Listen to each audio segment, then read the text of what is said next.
A'udzu billahi minasyaitonir rajim. Bismillahirrahmanirrahim. Alhamdulillahi rabbil alamin arrahmanir rahim maliki yaumiddin. Iyyaka na'budu wa iyyaka nasta'in ihdinas siratal mustaqim siratal ladzina an'amta 'alaihim ghairil maghdubi 'alaihim waladdallin. Asyhadu an la ilaha illallah wahdahu la syarikalah wa asyhadu anna Muhammadan abduhu wa rasuluh. Allahumma shalli ala nabiyyina Muhammadin wa ala alihi wa sallim. Amma ba'du, ayyuhan nas, usikum wa iyaya bitaqwallah faqad fazal muttaqun. Sidang Jumat yang saya hormati, wasiat pada saat ini, mari kita bawa diri kita ke arah bersikap syukur.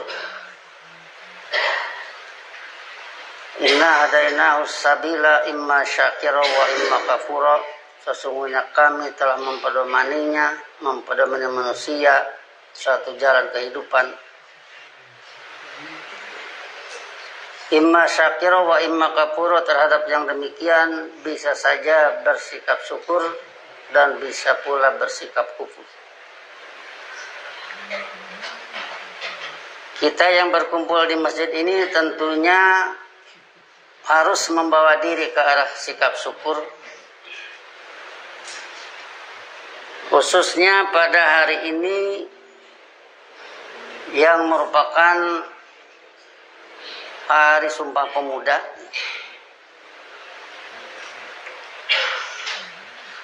Yang mana ini merupakan tonggak utama ke arah kemerdekaan Republik Indonesia.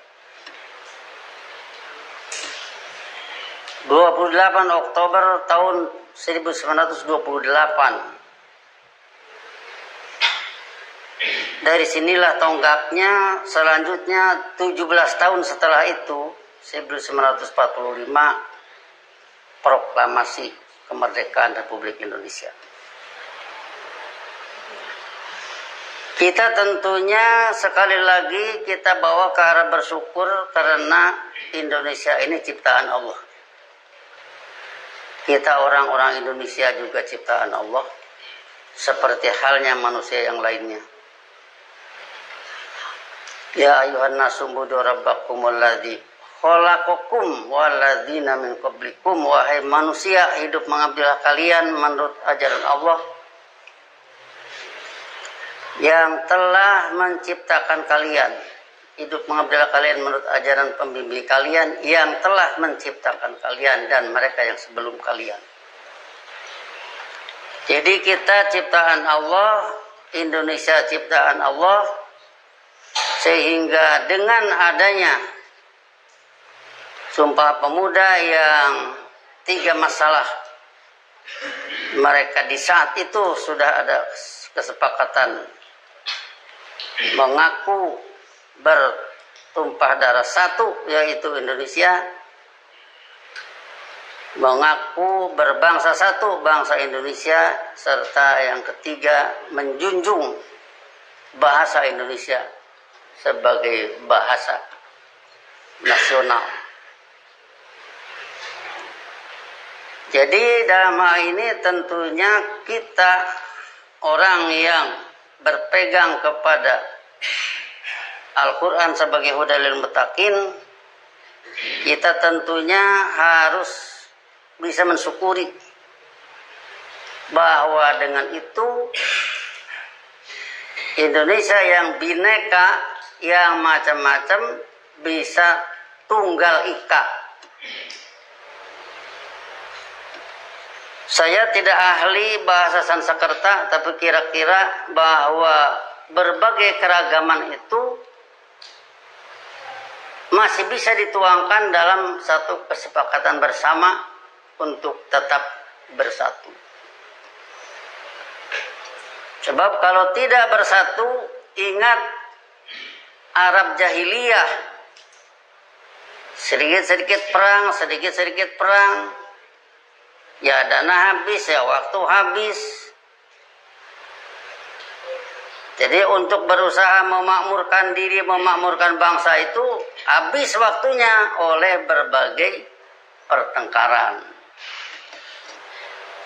Sedangkan kita mengenal bahwa sunnah Rasul, bahwa Allah mengajarkan ilmu kepada para Rasul, kemudian menjelma menjadi siratul Rasul, perilaku Rasul atau sunnah Rasul.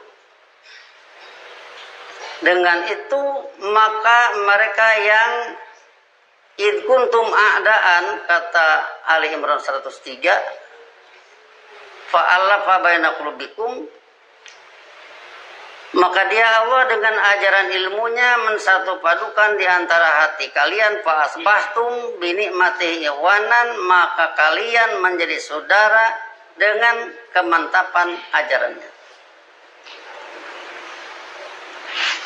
Jadi dengan kemantapan ajarannya menjadi saudara, otomatis mereka itu bersatu, mereka tidak bercerai-berai.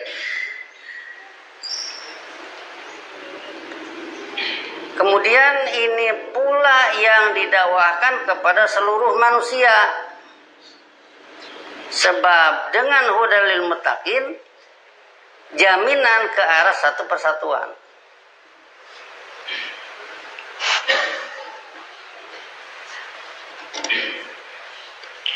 Kemudian hal lain yang perlu kita angkat di sini adalah surat Hujurat ayat 17.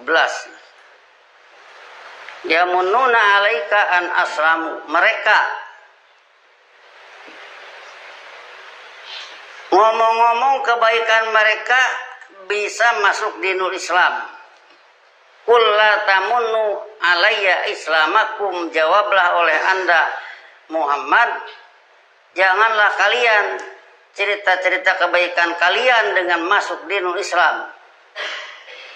Balillahu yamunnu alaikum an hadakum lil iman, tetapi Allah dengan penuh ajaran Rasulnya menceritakan berbagai upaya kebaikan untuk kalian lil iman, untuk mencapai iman. Jadi Allah lah yang wajar cerita berbagai kebaikan untuk manusia yang mengantar ke arah iman. Cerita tadi kita angkat sebagai cerita Allah tentang kebaikan Allah.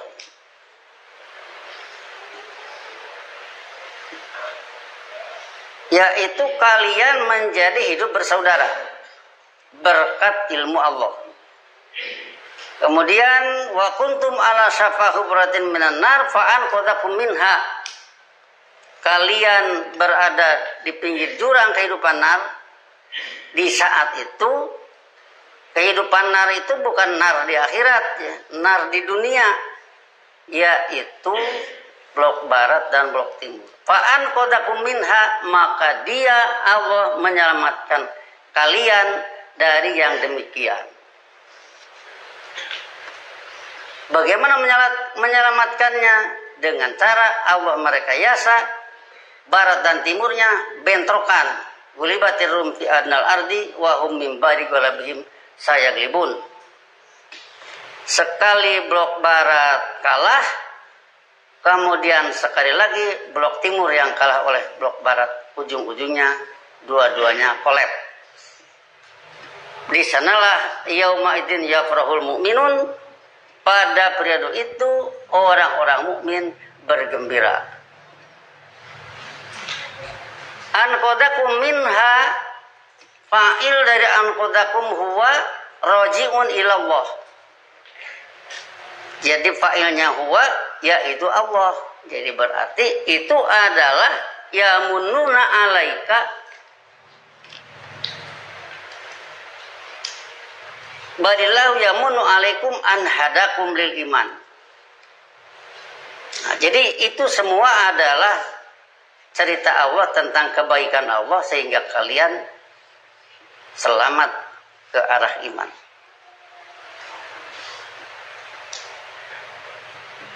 Kemudian nama ini kalau kita berbicara tentang bangsa, ada juga rekayasa Allah yang perlu kita apresiasi.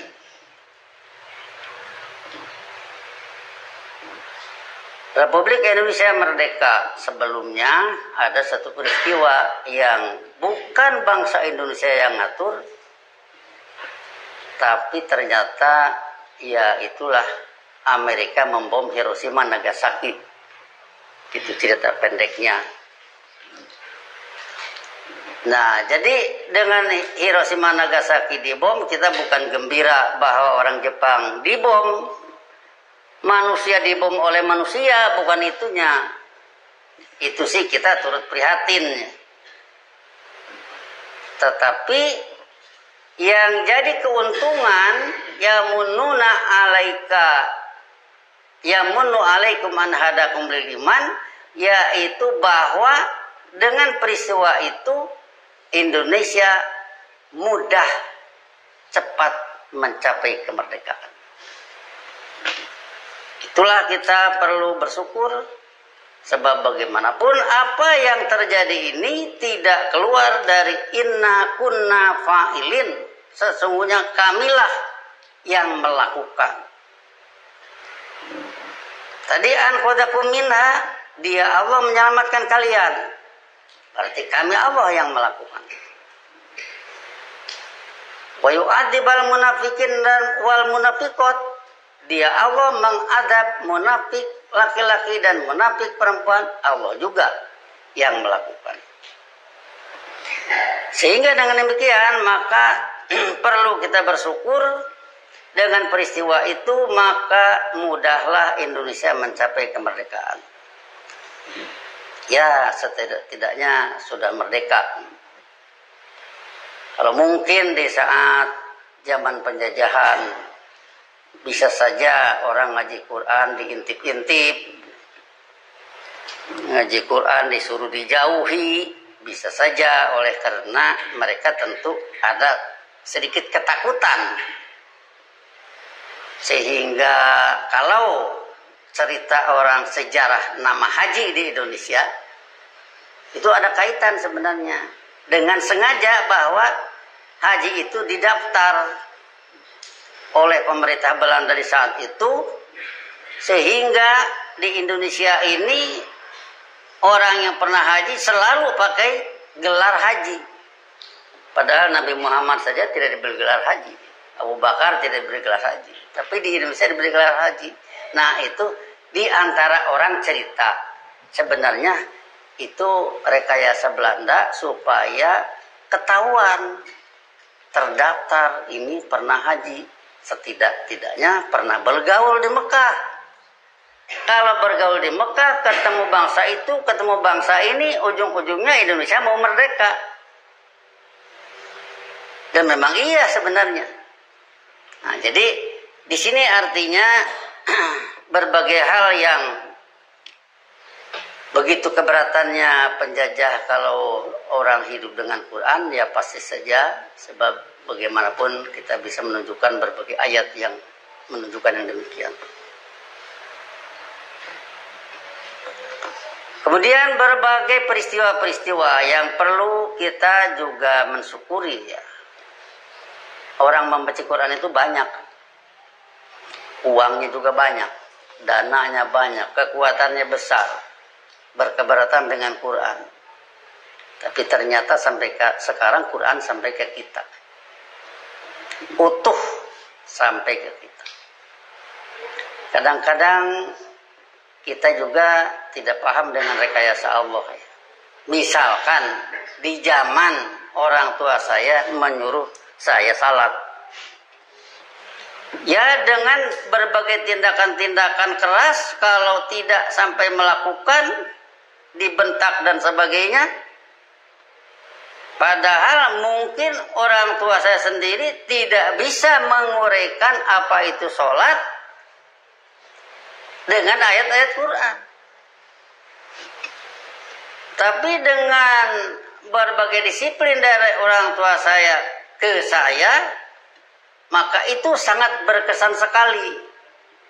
Kalau suatu waktu misalkan belum bisa salat, rasanya tidak enak. Nah, ini rasa tidak enak ini satu keuntungan untuk keutuhan salat itu sendiri. Begitu nanti ketemu ayat inna sholata tanha 'anil fahsya'i wal munkar, sesungguhnya salat mencegah dari kejahatan dan kemungkaran, tentunya sholat yang kalau jamaah itu qiraatul imam, qiraatul makmum, bacaan imam sama dengan bacaan makmum. Kalau bacaan imam sama dengan bacaan makmum, berarti itu makmum ngerti ayat Quran, sebab imam pun membaca Quran. Sehingga dengan demikian maka pantas di masjid ini, pantas di masjid-masjid manapun mengagendakan suatu upaya bagaimana caranya memperkenalkan ayat Quran kepada halayak. Sehingga dengan demikian maka inna sholata tanha 'anil fahsya'i wal munkar, yang akan berbuat jahat, yang akan berbuat munkar tidak jadi, karena ingat bacaan-bacaan di dalam salat. Misalkan sering kita kemukakan bahwa ihdinas siratal mustaqim, siratal ladzina an'amta 'alaihim, itu adalah menurut surat Nisa 69, ulaikal ladzina may yuti'illaha wa rasulahu fa ulaika ma'al ladzina an'ama Allahu 'alaihim minan nabiyyin wasiddiqin wasyuhada wassolihin. Siratal ladzina an'amta 'alaihim, alladzina an'amta 'alaihim adalah nabiyin, siddiqin, para nabi, orang-orang yang jujur ilmiah, wasyuhada, para pembela kehidupan agung, wassolihin, para pelaku tepat, itulah para rasul dan para pendukungnya. Begitu imam membaca siratal ladzina an'amta 'alaihim, si imam sendiri yakin dia ingin naik bahtera rasul. Si makmum juga yang sama mengerti ingin naik bahtera rasul, yaitu menurut surat Surah ayat 33 dikatakan wa min ayatihi al-jawari fil bahri kal a'lam, sebagian dari pembuktian ilmiah ajarannya adalah bahtera-bahtera di lautan bagaikan gunung-gunung. Iya sayus kini rih, jika dia berkehendak niscaya dia menenangkan angin, fayadlana rawakida ala dohrihi, maka jadilah bahtera-bahtera itu tenang di atas permukaan laut. Yang dimaksud bahtera adalah sunnah Rasul, lautnya lautan kemusyrikan.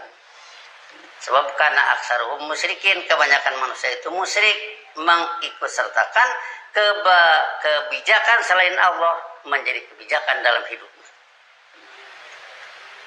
Jadi dari sini artinya kelihatan sekali inna sholata tanha 'anil fahsya'i wal munkar, sehingga patut di masjid ini ataupun di masjid manapun ada satu pendidikan bagaimana caranya sehingga para makmum bisa mengerti ayat Quran.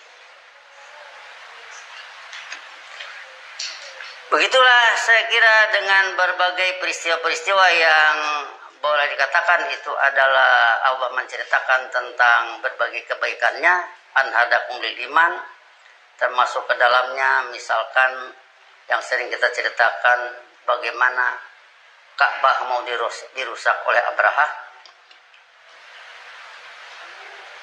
dengan segala kekuatannya, dengan dananya yang tidak bisa diimbangi oleh Quraisy di saat itu. Ujung-ujungnya Allah bertindak. Wa arsala alaihim tayran ababil tarmihim bihijaratin min sijil faja'alahum ka'asfim ma'kul. Bukan Ka'bahnya yang hancur, tetapi yang akan merusak Ka'bah ujungnya bagaikan daun dimakan rayap. Itu tindakan Allah yang arsala alaihim tayran ababil. Jadi disinilah artinya bahwa sekali lagi kita bersyukur dengan adanya pendahulu-pendahulu kita yang sangat antusias, walaupun mereka bineka, walaupun mereka berbeda-beda, tapi tetap ingin bersatu. Sehingga dari kesatuan ini ada ketenangan, dari ketenangan ada kesempatan untuk studi, dari ketenangan ada kesempatan untuk memakmurkan diri bangsa Indonesia itu sendiri. Sehingga dari sanalah maka sekali lagi kita perlu bersyukur. Kemudian di dalam bersyukur ini lanjutkan dengan pekerjaan-pekerjaan yang sangat positif.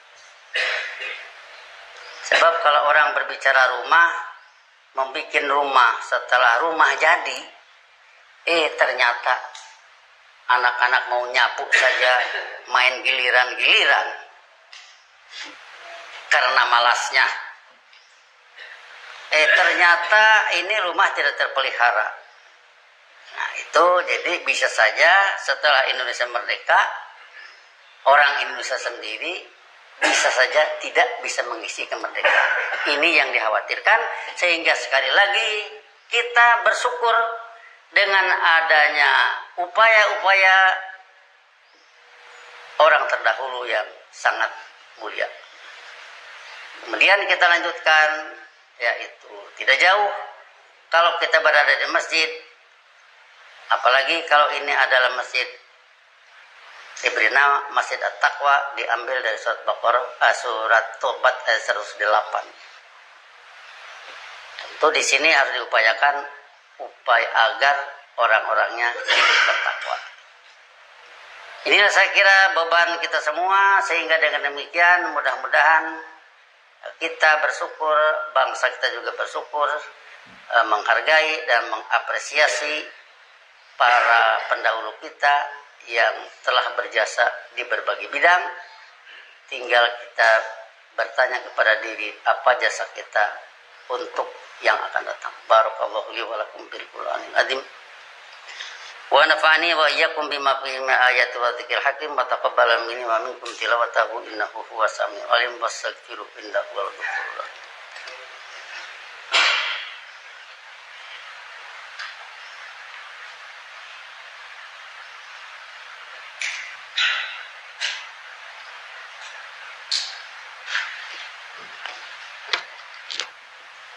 Alhamdulillahilladzi nazzala al-furqana ala 'abdihi liyakuna lil 'alamin nadhira.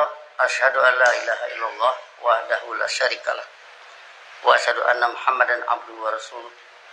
Allahumma shalli ala nabiyina Muhammadin wa ala alihi wasallim. Amma ba'du, ayyuhan nas, usikum wa iyaya bittaqwallah faqad fazal muttaqun. Sidang Jumat yang saya hormati, saya ingin memberi satu contoh. Di saat Nabi Muhammad itu ada yang namanya Blok Timur, Persia Baru. Tapi dikenal Persia Baru itu ada seorang Kisra, raja ya, tapi di sana sebutnya Kisra, Anushirwan. Di saat dia berjalan-jalan melihat warga negaranya, ada seorang petani yang omongannya tercatat dalam tulisan yang di saat itu saya baca tulisannya, tulisan bahasa Arab disebutnya. Tapi kita bisa sebut juga bahasa Quran oleh karena kamus-kamusnya kamus Quran. Begitu Anushirwan bertanya kepada petani, kenapa kamu nanam? Kamu sudah tua. Si petani itu menjawab, qad gorosa man qoblana fa'akalna. Orang-orang sebelum kami telah menanam, kemudian kami makan. Wa nagrisu nahnu liya'kula man ba'dana.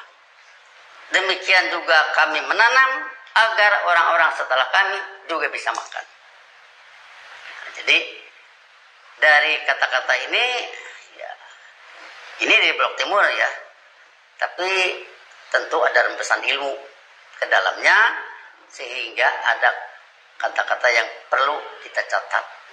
Jadi kenapa kamu menanam padahal sudah tua?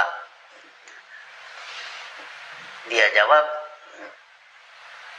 kami orang-orang yang dahulu telah menanam dan kami makan, sehingga kami pun menanam agar orang-orang setelah kami bisa makan.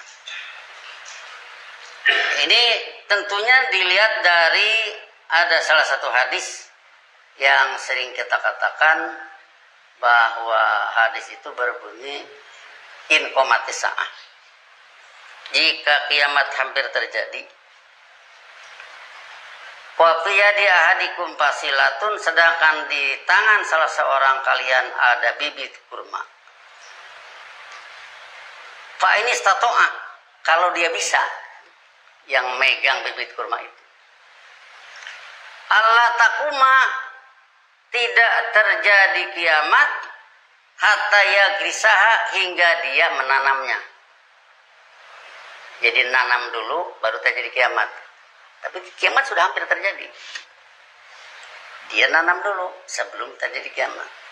Kalau bisa, fal yagrisha, kata Nabi. Tanamlah, hendaknya dia menanam. Nah, jadi Nabi Muhammad menganjurkan menanam tanaman kurma padahal kiamat sudah hampir terjadi. Kurma adalah lambang kemakmuran. Apalagi kalau kiamat belum tentu kapan terjadinya. Banyak dari dulu kan orang mengatakan nanti tanggal sekian kiamat, tanggal sekian kiamat. Ternyata sudah lewat, masih belum. Berarti ini yang sudah jelas saja mau terjadi, ada bibit kurma, masih bisa tanamlah. Nah, jadi di sanalah artinya lambang dari kemakmuran.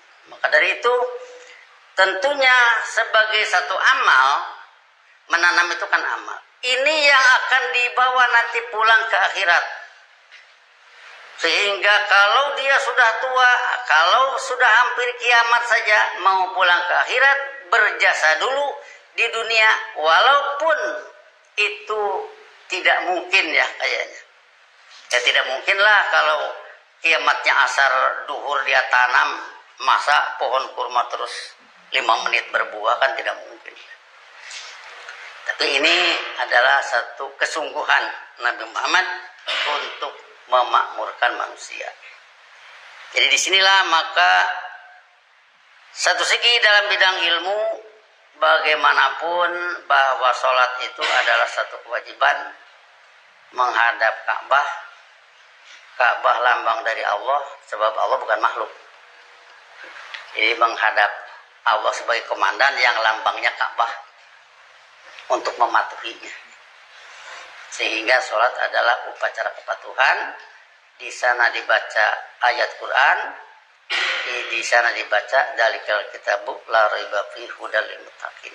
Sehingga dengan demikian berbagai upaya-upaya yang harus kita lakukan dalam rangka mengisi kemerdekaan, dalam rangka mensyukuri berbagai nikmat dari Allah adalah caranya bagaimana supaya orang-orang bisa ngerti ayat Quran yang akan dibaca dalam setiap sholat.